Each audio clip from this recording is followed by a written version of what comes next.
Oh, hey guys. So, you know what? I made the best of last week. Well, I made the best based off last week. That word's important. Based. So yeah, I did make the best off last week too, but I also made the best this week based off last week. And let me just say, normally this time of year is not. I mean, even normally, but this is not time of year you want to be in Colorado. It also would help if fucking words would cooperate. Because Colorado, yeah, you can actually get some pretty good rates out of Colorado during produce season and over the summer, and a little bit early fall. Winter though, no. I mean, I don't know how the fuck you go into Colorado at all making money as a dry van, even going in and out. I mean, 700 miles paying $450 as a dry van.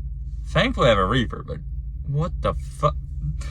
Like, even beer loads going up into good areas, right? Which is it really a good area for dry vans? I don't know. Like, it's not really my thing. Generally though, my rule is anybody asks me what type of trailer should get, I should say get a reefer, because very few dry loads I can't haul in this reefer. There's some, but percentage wise, it's maybe 5 or 10%. Most of the dry vans freight you can get, I can get paper rolls in a reefer. Yeah, I'm gonna be heavy as fuck, but you can. I mean, and let's be honest too, a reefer has better walls. Like, the walls are thicker, the doors are easier to close. I don't know. There's trade-offs, like, right? There's trade-offs. And dry vans are generally about 2,000, 3,000 pounds lighter than reefers. Maybe 4. Depends. Like, I don't know all the reefer brands and their pros and cons, weights. You know, I just know based on what I haul. But I averaged $1.72 this week, right? Like I said, I made the best of what I could based off last week. Last week, it was more desperation and I needed money. Like, it was more of a, so let's solve this problem now, worry about next week's problems when they happen. Because sometimes you gotta do that. The way I'm looking at, the way I plan things, I look at the current week, I also want to look at what I want to do next week. So I try to plan 2 weeks out. Doesn't always work. Also, if loads cancel, last fucking minute, even though they didn't, but those canceled last minute, but on my end, as far as I'm concerned, they did. I can only do so much. So, let's see.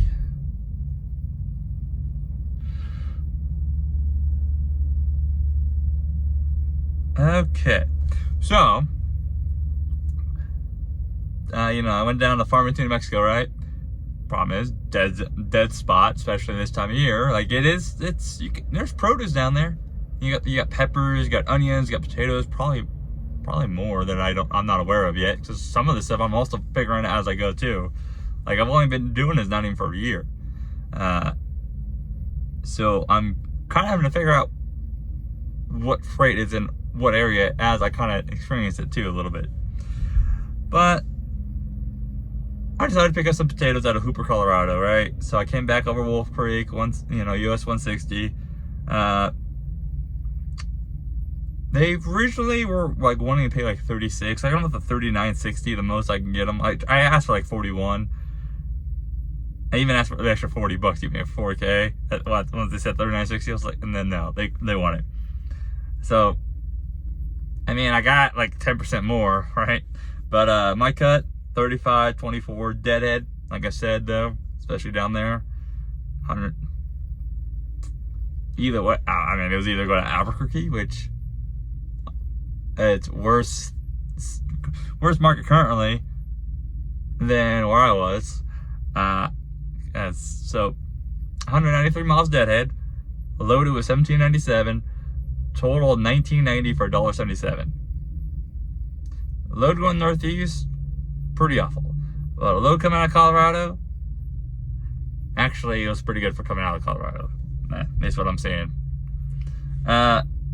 Shipper was great, actually. Zapata seeds, friendly as hell, overnight parking. animals love me, so, you know, they had a farm dog who kept staring at me for like 20 minutes straight. And then I go in to get my bills, and they had a cat in the building. Makes sense, right? Farm animals, had a cat in the building. Cat comes out, says hi. Obviously, I pet the cat.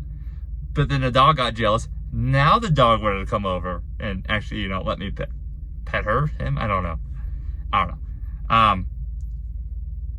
The tail was tucked the whole time, but the dog was at least enjoying the scratches.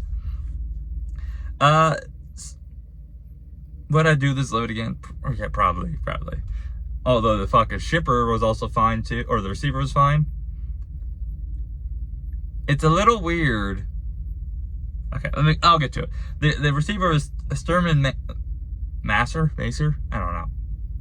Broker was U.S. Logistics, 45 degrees continuous, potatoes, 43.5. That was a heavy fucking load. Now, off 81, for chances somebody fucking sees this video and happens to go to the receiver, slim, but whatever. But off I-81, you're only allowed to take one exit. And it takes you through this town called Higgins, I don't know. But anyways, between these two, there is a 9% downgrade for like a mile and a half. And this truck, it fucking sucks.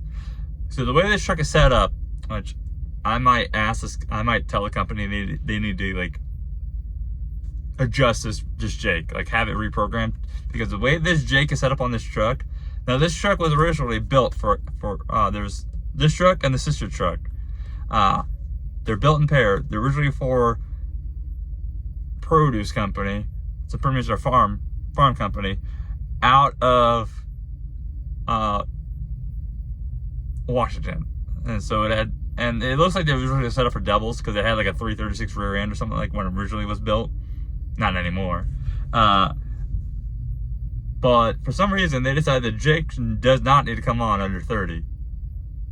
Like, Jake's on. As soon as I go under 30, it turns off. So going down to 9% grade with 43.5, which for those who don't know or don't remember, 9% is 90 feet down every 100 feet. So every 100 feet I descend, I'm descending 90 feet. So 200 feet, I've gone down 180 feet in elevation. That's a lot. That's you know, that's pretty fucking steep, right? Luckily it's only a mile and a half, but if it was just a straight 9% grade for whatever, I'll just fucking this Jake is strong in this truck. Above 30. So like, it would hold this at like 35, 33, just fine, right? Just fine, right? It's under 30 is an issue, which, whatever. Obviously I'm still here, so I'm fucking alive, as far as I think, right? I don't know. Should I pinch myself, find out? But they also had overnight parking. So both ends had overnight parking. Since I was bulk, I skipped a line at the receiver. Most of those were totes coming in. I was bulk. So I was the only bulk truck out of like the 15 trucks there. So I literally got to skip everybody pretty much because they had two different dock areas. With me, they put the trailer, I put the trailer on the little hydraulic lift, dropped my trailer, they raised it. I sat in front of it. You know, like 10 feet in front of the lift. And when they came out and told me I'm done, backed up, grabbed it, went. Easy peasy. Now, the problem is, though, the Northeast market had pretty much fallen apart. Remember, these videos are about 2 to 3 weeks behind, so keep that in mind. And my whole focus of 2024 is consistency and growth. I want to maintain a bottom line, but also grow if I can. Consistency is vital. I can build with stability, right? Because if I'm profitable now, even only making like, because February's slow, right? Making $6,000 gross a week, $6,500 gross a week, or whatever, in the $6,000 range. If I'm making profit, I want this consistency at least. And if I get anything more of that, cool. I'll just fucking put that shit aside, right? But, I'm like, okay, I'm saying $1.20 to like fucking Wisconsin. That's what I prefer to get. Like up in the upper Midwest, $1.20, $1.30. I saw $1.70 out of Florida, which is fucking absurd. Like, I have never seen that cheap. So I don't know what happened at this time frame. These are 2/23 to so it's pretty much February 23 to March 1st, pretty much. These dates. I don't know. Like, normally you get like $1.50 over the Midwest, which isn't great, but I mean it's better than $1.20 or $1.30. But also I needed a washout too, which kind of limited what I could do and which way. Because if I'm in a deadhead, which you're gonna have to, I want to go the right way. Because deadhead going to get the load anyways. If I want to head that way anyways, I'm deadheading over there. I don't mind deadhead so much. It's when I have to go out of my way. Like if I want to go east, but I have to go west first, then to go east, it's an issue. All right, so I found this load from Pensacola, New Jersey, from I forgot to write it down, but J&J Foods.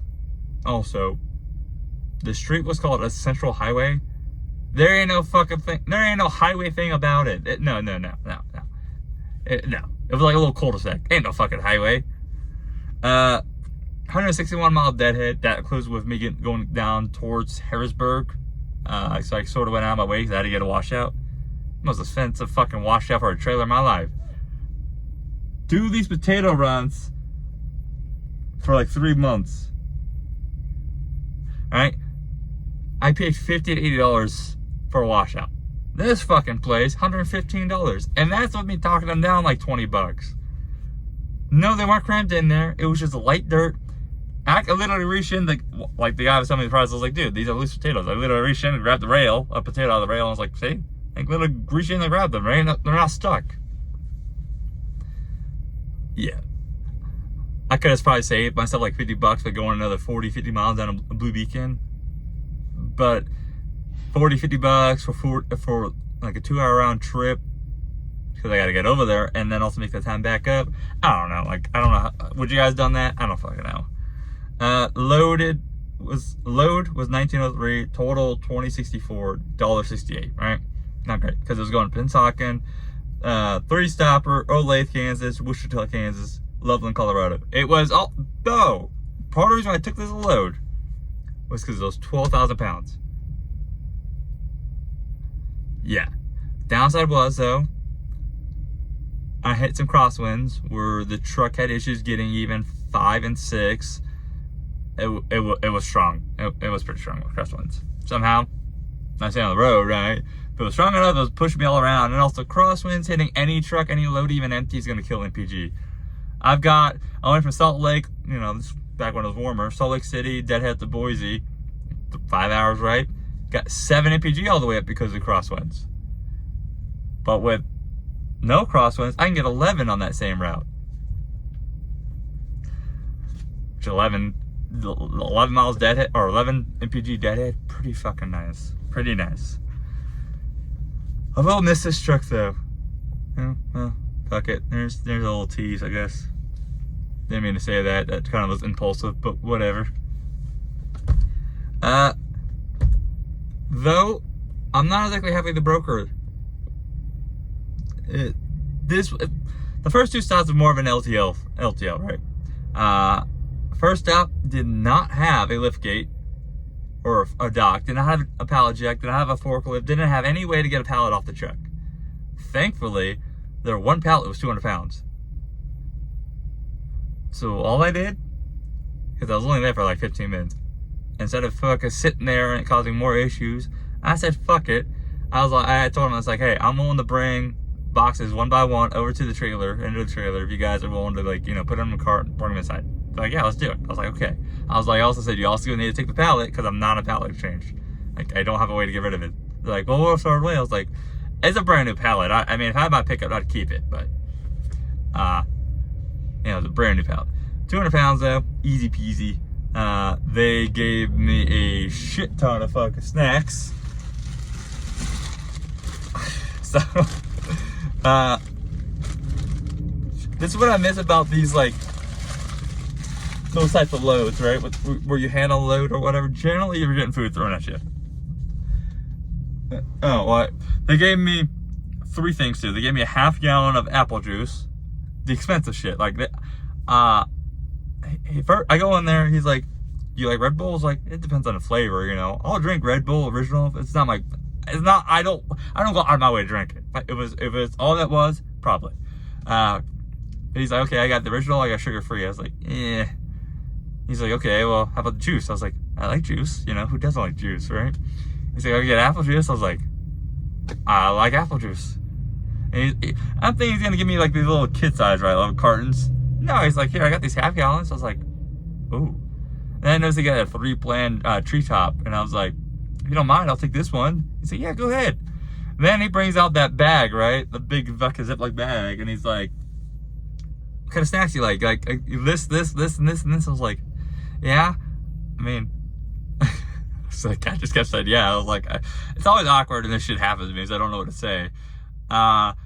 But then I brought up, I was like, this is why I miss doing like Pepperidge Farms. It was like they would throw cookies at me and like goldfish. He's like, I got some Pepperidge Farm. I was like, oh really? He's like, yeah. I was like, I only got one flavor though. I was like, I got Milanos. I was like, those are good too. So he gave me 2 of those Milanos. Yeah, I missed that shit. Okay, so the first stop, easy peasy, right? 200 miles between the first stop. Got the first pallet off a day early, which I was hoping to get both off, but they both closed at 4 by 4, so 8 to 4 pretty much. And I was not going to be able to get 200 miles away when it's 2:30 to get the next one off. So slept at a service plaza outside Wichita. About half an hour out. El Dorado. Now they're Loves now, pretty much. No showers or laundry. Hopefully Loves decides to add that shit somehow. That'd be nice. They got the room. But I pull in that place, right? The second stop, first thing in the morning, like 8:30. I guess that's not first thing, but whatever. It's first thing. And it's one pallet again, right? Again, though, I'm being told by now both stops that they normally don't touch anything on the truck. It's the driver brings it himself, drops it, and goes, which proves my point. I guess I'm annoyed with the broker because I shouldn't have to help unload. Period. But it's either help or cause a bigger headache. So, 200 pounds. 14 boxes pretty much. That's all that was, like 14, 15 boxes. It's a piece of cake. For those who've been around for a while, when I was doing the sharp shit, every once in a while I'll do Pepperidge Farm for them, where it's like, my first load was 3,700 boxes. 3,700 boxes. So what is fucking 15 boxes? Let me tell you, you throw 3,700 boxes where each one weighs 5 to 15 pounds each, you're gonna feel that in the morning. I felt that. It's like halfway through the fucking day. Muscles are like, what are you doing to me? Yeah, I haven't worked out like this in years. I was like, me too, body, me too. But this one at least had a dock and forklift. But they were open dock. It looked like an airplane hangar. And I'm bringing them frozen food. I don't know. I don't fucking know. But then, the last stop was a typical warehouse. U.S. Foods in Loveland, Colorado. First time there. Actually, wasn't bad. Appointment was at 7:30. I got there at 7:20. I was out by 8:20. Lumper paid and everything. And that includes bills in hand. For 14 pallets. The first stop in Lake Kansas though was a little weird. It was like 1556 Spruce Street or whatever. Let's just say it proved my point too. I like my truck had to run over grass to get in, and it was like 10 feet of running over the grass. Like that was the only way I was getting in. And when I asked him, I was like, "Who used to bring this in?" They're like, "Oh, UPS." I was like, "Yeah, imagine that." Like I already knew. I mean, it was fine.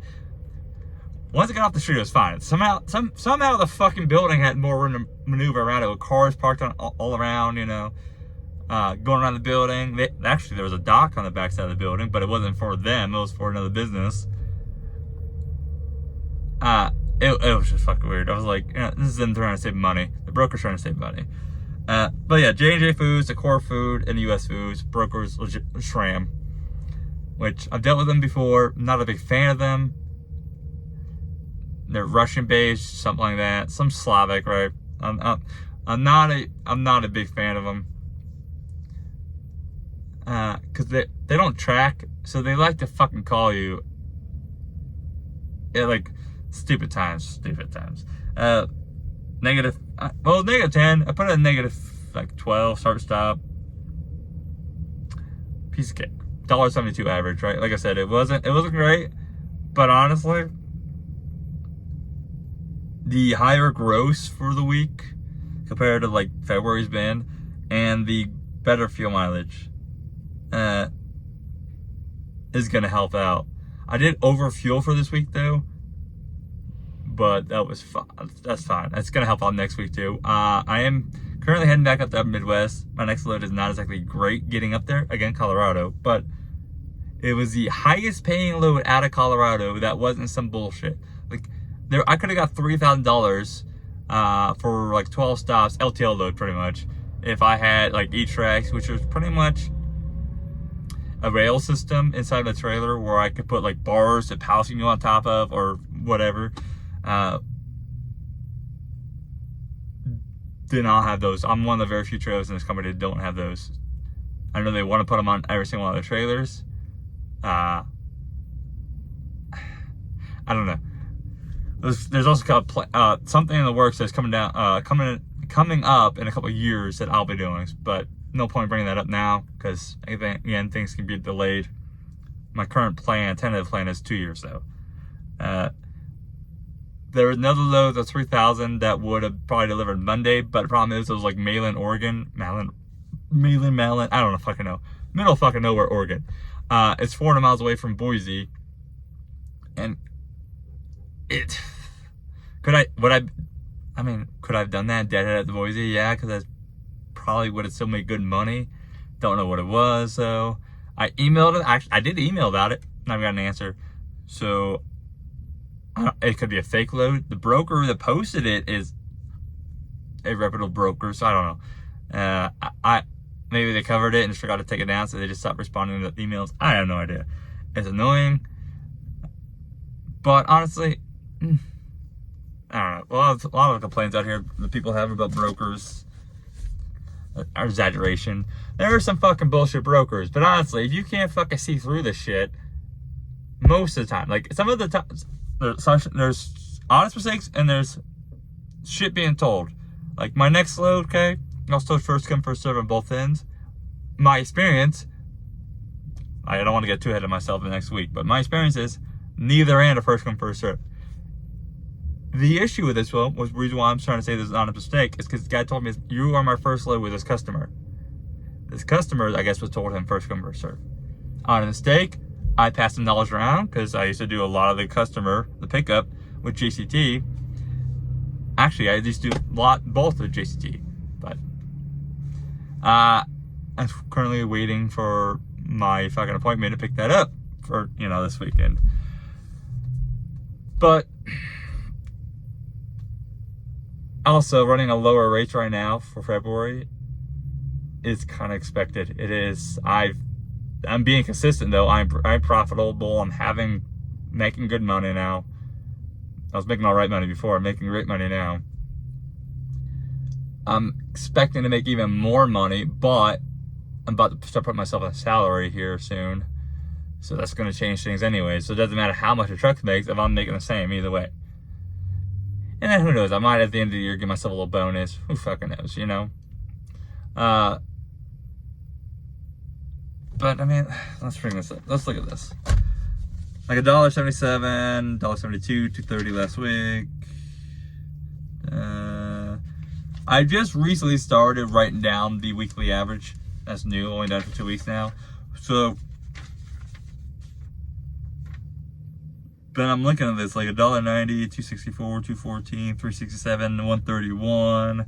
Again, the Northeast to Wisconsin load.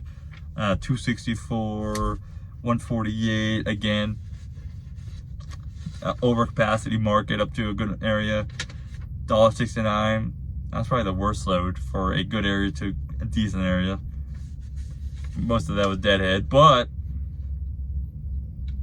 that was weird. That was a hard drop for no reason. Like in rates, $2.64, $1.93, $2.66.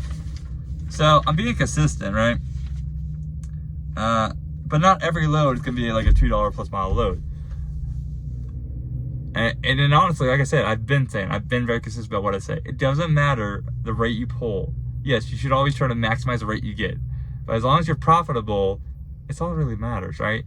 $500 in your pocket after you pay yourself. So $500 in a company pocket after you're paid. I mean, yeah, it's not great. Would you like more? Sure. But I mean, if your truck's paid off, so your truck's not, let's just say your truck's not cost you $2,000 or $3,000 a month, right? Depending on the, loan term and how much it is. Is that $1.77 as bad now? Yeah, you want more for sure, but it's like you're not needing to spend $600-$800 a week in truck payment. So that $1.77 is massively profitable, because there's $800, $600 you don't have to cover. Yes, but again, like I've said though, every truck situation different. This truck next to me probably cheaper to run, but they also go slower. So technically, they're spending less on fuel. Also, a guy who's running the exact same thing, pretty much, exact same weights and all this yada yada yada bullshit, point A to point B, down on I-10, I-20, or I-10, I-40, is probably going to have a lot cheaper operating costs than somebody like me who likes running up in the mountains nonstop. My point is, don't listen too much to people that says, oh, you're running dirt cheap, because not every situation is the same. Yes, you should always try to maximize your money, but you also need to understand markets too. They go up and down. I'm not always going to be able to run at $2 a plus a mile. I like $2 being my base. That means my floor. But sometimes you're going to have to go into the fucking basement. Sometimes. Especially when it's fucking like February, which is the slowest time of the whole year. It is. Nothing happens. At least not for fucking reefer. Hell, especially not dry van. January was lucky because I had the weather on my side. Was I expecting to make about $9,000 more gross in 1 month compared to this month? No, because January is also generally really fucking slow. Not as slow as February, but pretty fucking slow. And also, the weather helped me. 2 weeks straight of negative weather made those rates go. Reason why I like being up here. I don't mind snow. From Wyoming, I don't mind cold. And granted, I seem to have lost some cold tolerance, which next year should make that be less of a problem because I'll be up here all winter, like I was originally planning to. But yeah, losing your cold tolerance fucking sucks. But even though during that 2 weeks of negative, I was like, oh, at the very end, and I was like, okay, I like a little bit of warmth now. Because it was negative 30s for fucking 2 weeks straight for me. Where I was getting like 5 to 16 PG. So like I said, not all truck situations are the same. My point is, with my rambling, my 30-minute video, whatever, just make the best of your situation. There's some things you gotta understand though. If your truck is $6,000 a month, because you have a COVID truck, right? You have a $230,000 truck, whatever. I don't know. I don't fucking know. I don't care. I'm not gonna shit all this over somebody, but you also gotta understand though. That means you have a ceiling you need to break through first. You have ceiling or floor, whatever you can call it. That's your base you need to get through. So if your break even is $2,000 between the fuel, if your break even is $2,500 between your fuel, your truck payment, and whatever truck costs, then you need to at least make $2,500 before you'll see any profit. Anything. Which I know those numbers aren't making sense with the $230,000 truck, because they won't, because that's a little off, but whatever. But like, if your truck is $2,000 a month, $2,500 a month, okay, so you need to make $700 a week plus whatever your trailer costs and insurance. So $1,500 a week. That's your floor. You need to see. Not everybody's situation is the same. Too many people out here would be like, "Oh, you're running dirt cheap. You should have done this. Should have done this. Should have done this." And most times they're company drivers too, which is kind of funny. They're telling me what I should or shouldn't do when they don't even do it. They don't even do it. And yes, could I post my net? Yeah, but like I said though, I'm setting myself to be salary. So it doesn't matter what I'm fucking posting if it's not actually showing you all my profit, because I don't give a fuck about all the profit. I only care about this much. Because what's left over is going into the business.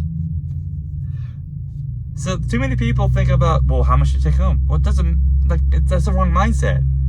All the profit is not profit for you.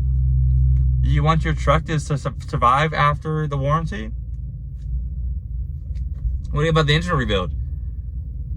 You have 40K on hand right now? Because if you have 40K on hand right now, unless you want to trade the truck in, you need engine rebuild. That truck, you pretty much just add on another 4 years of quality rebuild. Probably going to have issues with a good shop. There's a good rebuild. You won't have issues for like 4 to 5 years. Besides the typical issues, right? Like typical wear and tear. Because when you take the motor apart, you put in all the brand new seals. You put in you put in whatever's worn out, you replace it. So injectors, fucking whatever, you know. I even throw a turbo in there, even though the turbo's not connected, not part of the engine rebuild. But generally, if you're gonna rebuild the engine, look at the turbo. You want to do it all at once correctly, not need to go back. Because if you're gonna spend 40 grand, do it all right the first time. Whatever needs replaced, because you're only paying your labor once at that point. So whatever needs replaced, replace it all. It's the mindset. Like I'm trying to get, and this video is getting a little fucking off topic by weekly numbers. Fine. It's the mindset. You can't look at it as a company driver. You can't look at it as just straight numbers. You can't. Numbers are important, but they're not the be all. You got to understand that in down markets, you just need consistency. Volatility will be your killer. It's not the low profit numbers. It's volatility. If you go from negative 200 in the hole to all of a sudden $1,000 profit, but back to like $400 in the hole, you can't build off that. You can't. Even though it would average out, like let's say you get another $2,000 profit, we just made $500 profit a week, right? Based off that 4-week span. Problem is though, it's too volatile. So consistency. Start with consistency. I don't give a fuck where it comes from. Start there, work off that. You can grow off consistency. If you notice, February's been really slow, but it's been very consistent. Very. I've had hit the same number week after week after week. Well, same number range, right? When I say same numbers, I mean $6,000 range. That's same numbers. Because $200 to $300 really isn't going to make that big of a fucking difference. You're going to notice it. You won't really notice it until it starts getting up to 1,000. Like, the closer you get to the next 1,000, the better. Consistency. Like, January, very consistent. Except for that 1 week where I made extra profit, which was a great check. But three $8,000 plus weeks, 11.5. Not too fair, 11.5 really is 11, but hey, layover, detention, I worked for it, so it's still in there. Consistency. I've learned too. See, I do practice that I preach too. I had to learn and adjust myself. Originally, my problem was all last year was I was trying to help everybody out. Make myself money, and help the company out. I couldn't do both consistently enough. Now I'm focusing on myself. And what happened? Money's gone up. Because now I'm not trying to please everybody. I'm just trying to please myself. You know? Anyways, what do you guys think? How's your guys' February been, right? Because February's been slow. So, how's it been? You making roughly right around where I've been able to make?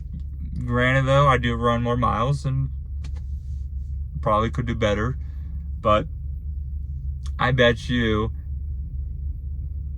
I'd only get better from this. But hey, you guys stay safe out there. Till next time, bye.